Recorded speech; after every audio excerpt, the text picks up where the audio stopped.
Jordan, so basically, at the moment, we all have our own virtual reality, and I'm fully aware of this. Like, I know that when I am writing a joke, let's say as a comedian, or making a tweet that I want to make a certain point, if I'm referencing something, there's quite a large portion of other people who have no idea what the hell I'm talking about because they've got their own Twitter, right?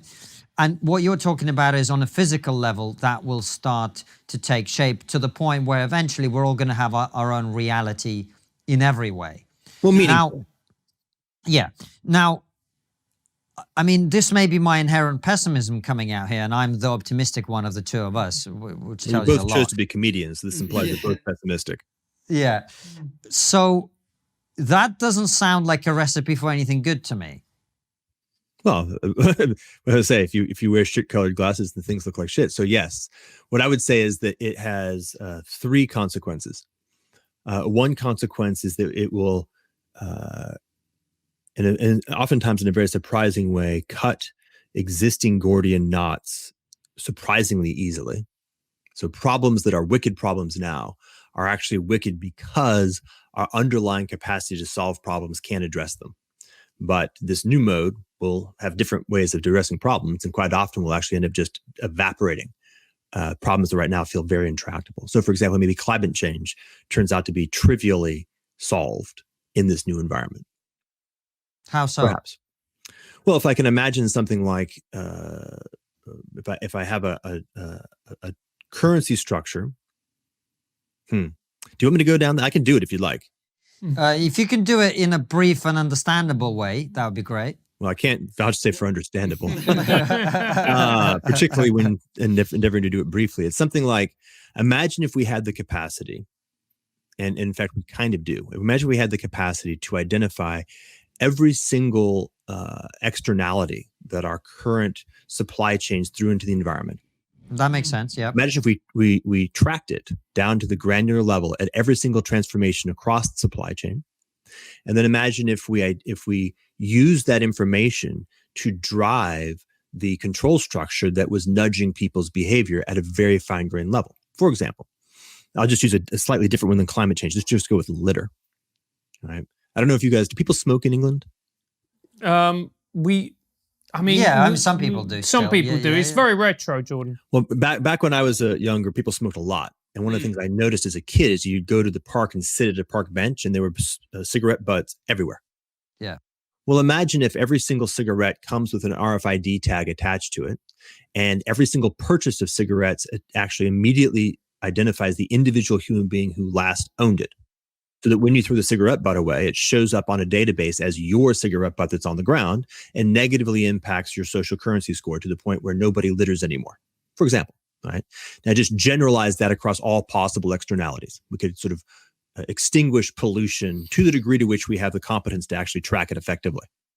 So that would be an example. Okay. That makes sense. So that's the first type of, so it will be good for that. And also, by the way, when I said it'll all be negative, obviously the ability to fulfill human desires, wishes, needs, etc., will be multiplied manifold because you're getting a super tailored service. It's not all bad. Agreed. Well, this is the point. It opens up new opportunities and creates new problems. That's it.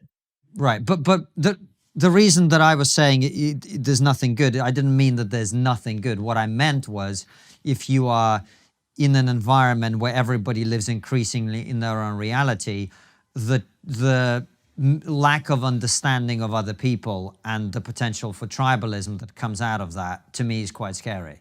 Yeah. If you sort of, I don't mean by any means to poo-poo the challenges. Quite the opposite. Maybe even a better way of putting it is, every time we enter a new technology into our environment, we unlock both opportunities and risks. The more powerful the technology, the more powerful the opportunities, and the more powerful the risks. This particular set of technologies is several orders of magnitude more powerful than anything we've ever unlocked before. And therefore, the risks are several orders of magnitude larger. And in this case, there are several orders of magnitude larger because actually of the micro nature. The nuclear bomb back in the mid-century was big, dangerous, powerful, but very macro. And it was a only for most of the time, only 2 countries meaningfully had the ability to use it at all. And still, I think it's something like 6 or 7. And highly constrained. One event, nuclear bomb. And that's a concentrated, very salient risk. It's kind of easy to focus your attention on it.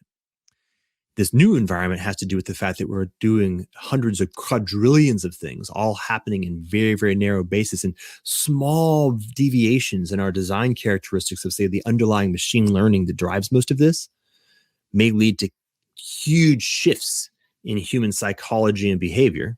And we don't even vaguely have the capacity to predict any of that right now. So, for example, that's actually a deeper version of what you just said. But broadly speaking, something like, actually, it's funny. So a radical divergence or radical heterogeneity of worlds is simultaneously the best possible and the worst possible scenario that I can currently imagine. On the one hand, creative potential exists as the connection between heterogeneous worlds. You and I can actually have meaningful, useful, delightful, creative experiences in relationship precisely because we inhabit different worlds. And to the degree to which we are inhabiting different worlds, our ability to communicate, our ability to actually connect and be in a relationship at all, the numbers of mistakes and errors and misunderstandings that we will have also goes way, way up. So it becomes harder and harder to maintain quality relationships. And a large part of what's happening right now is precisely that. We're using a toolkit of relationality, like say on Twitter, that has an underlying assumption of shared context, when in fact that's not even vaguely true. Yeah. So we're running this, something that assumes shared context and projects it on the other. And then what's really happening is the other's actually got a completely different context. By the way, not just deep context, but even moment-to-moment context, as you say. Like I'm reading 5 Twitter feeds and have a certain context. You're reading 5 Twitter feeds. The only one that's vaguely the same is the one that we happen to be on right now. And even that is a different context. And of course, you put 128 characters into your tweet, which is a minuscule amount of context to provide to me. And I respond with 128 characters, which is a minuscule amount of context to respond to you. The implication, of course, being either we both have to be quite wise, like quite mature and skillful at understanding the nuance and subtlety of what happens when 2 beings from very different worlds with very little context are in communication, or we're going to make lots of mistakes.